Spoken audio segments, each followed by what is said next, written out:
Okay, let us continue with our Tirukkural, or the wisdom of weaver sage, also known as Tiruvallur, known as weaver sage.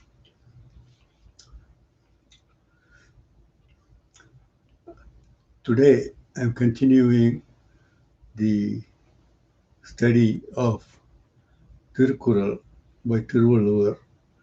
Also, I call it the wisdom of the weaver sage. And we will continue with chapter 17, which is Arukkaramai. Arukkaramai. It is it can be translated as avoidance of envy or not envying, non-envying, bearing no envy. Basically, the idea is that we should not have jealousy. And so that's what is explained in this particular chapter. This chapter deals with the virtue of non-envying. Envy or jealousy refers to the mental pollution. That means pollution in one's heart, the inability to bear the burden of others' good fortune is envy. Envy is sometimes envy is something that should be completely eradicated as it paves the way for other crimes to occur. Envy will destroy the one who harbors it. He will not have a good life. Wealth will go away from him. His friends and folks will also move away from him. Will the one with envy will go without food and clothing. The messages of these verses is that jealousy will lead one to darkness. The jealous one is flourishing, and the one who is not jealous is suffering. We observe in sometimes the jealous ones are flourishing, and the ones who are not jealous are suffering. What to do about it? It seems the Weaver Sage's answer in the last couplet is to indicate that the jealous do not flourish and the non-envious are not stunted in riches. Or at least he says nobody flourished because of jealousy, and nobody who was non-jealous was stunted in riches because of being non-jealous. There may be other reasons. This chapter advises us to adopt the non-envying nature, not envying. Virtue is one of the four bad qualities to be avoided by mankind, greed, anger, and harsh speech being the other three, as mentioned in an earlier couplet number 35.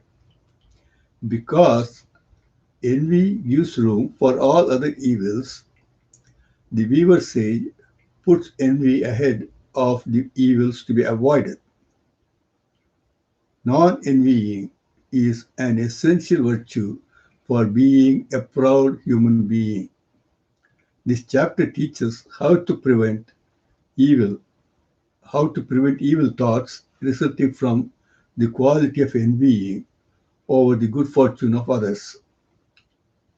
Jealousy is the intolerance of fame, knowledge, strength, success, wealth, and good fortune,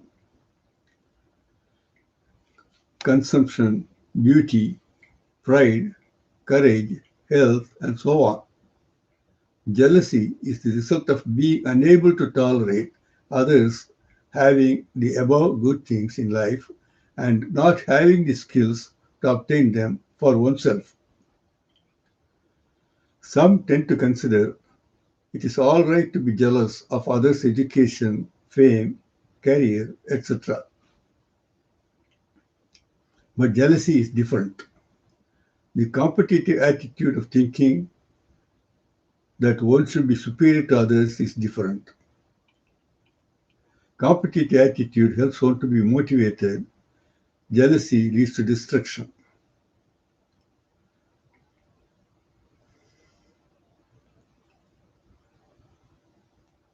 The jealous one is hopeless. He will think negatively that he will lose if others progress. The jealous person will have mental agony over over the good of others, and will attempt to destroy, extort, or badmouth others. He will have no progress. The competitor is not jealous, so he has no shortage of creativity. So basically, uh, these last two paragraphs, what we see is this. It gives a kind of an explanatory definition of jealousy. It's basically not being able to tolerate others' success or others' good fortune, and it is it is a combination of things. Others to see others being successful or flourishing, and when we do not have the skills, and thus we are not able to achieve success, we feel jealous. And then it goes on to say that sometimes in certain things jealousy is okay, but the idea is the wrong idea is to different the what one should know is the jealousy is different from competitive spirit.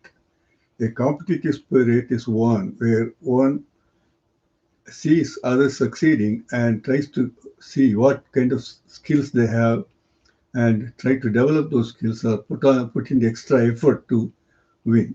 So it's okay to compete, but it's something else to be just jealous and then go about criticizing them or bad mouthing them and talking as if they got just by mere luck and they're inferior to oneself. The weaver sage gives a serious punishment to the lowly one who cannot tolerate others giving to the needy. He says such a person, along with his folks, will go without food and clothing. So that's the thing. Sometimes people they don't give, they are not charitable enough. But when somebody is charitable to give to another person, they cannot stand it. That's another bad thing. So Tirolover says that such a person who cannot tolerate others giving to the needy will go without food and clothing. The essence of chapter verses, couplet 161. To hold no envy in one's heart is what one should make one's lifelong discipline. 162. Among the profuse, precious things a man may acquire, none surpasses a nature free from envy toward all. In other words, not being envious of anybody is a rich reward. There's nothing that can match it. 163. He who is jealous instead of joyous of another's wealth does not desire, they say, wealth and virtue of his own. One who, in his envy, doesn't appreciate the wealth of others is known not to value virtue and his own wealth. Couplet 164. One will not do evil deeds out of jealousy, realizing the misery that comes with going in a filthy way. Those who know the ills inflicted by envy will not do anything evil out of envy. So by the what this couple says is that the people who realize that any action out of jealousy will bring one's downfall. So they will not do anything.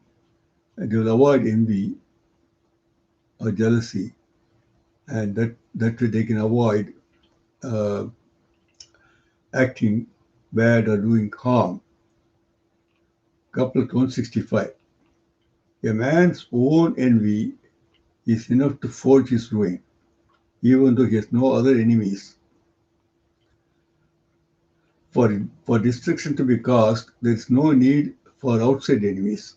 If one has envy in his heart, it will suffice to cause one's downfall. 166.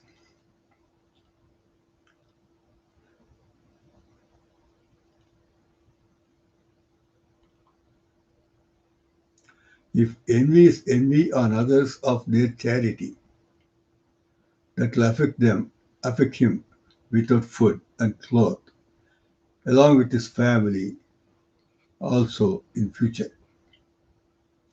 There are two ways of interpreting here. One is that uh, anybody who is jealous of somebody, some charitable person, giving charity or donation or gift to a third person, and so the person who cannot tolerate it uh, is almost cursed by Tiruluvar that he will lose all his, he will be impoverished. He will have lack of food and clothing.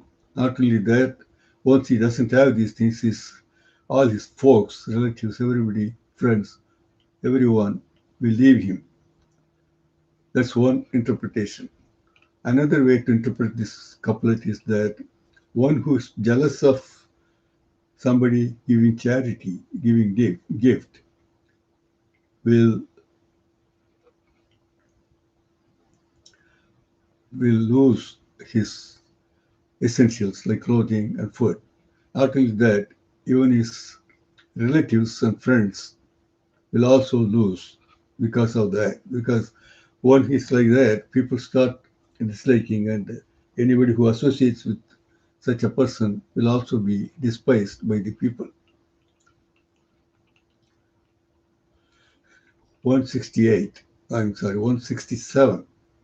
Fortune's goddess, intolerant of men who cannot tolerate other success, introduces them to her sister misfortune and goes away.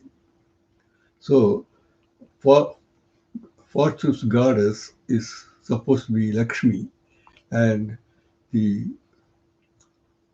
the goddess or angel of misfortune is Mudevi, which is the supposed to be the elder sister of Lakshmi.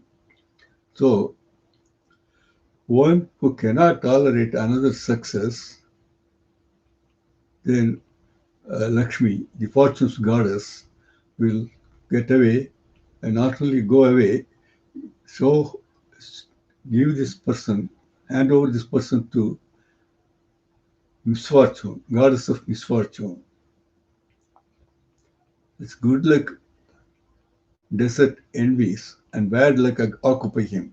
So the one who is envious will find that he's getting less and less good luck and more bad luck. 168. The great sin called jealousy will destroy wealth and push the envious person to those worlds of his fire. Or in other terms, envy is a damned ill that will destroy one's wealth and consign him into a fiery inferno. So it's such a bad thing, jealousy. And so one who is jealous will go down and down and down and become very poor and very impoverished. Couplet 169. The wealth in the hands of a person with envy at heart and the destitution of a person devoid of it are aberrations that need to be analyzed. So sometimes we see people who are jealous seem to be endowed with good luck and good fortune. Whereas another person who is very pure minded and has no jealousy at all has is suffering from bad luck or misfortune.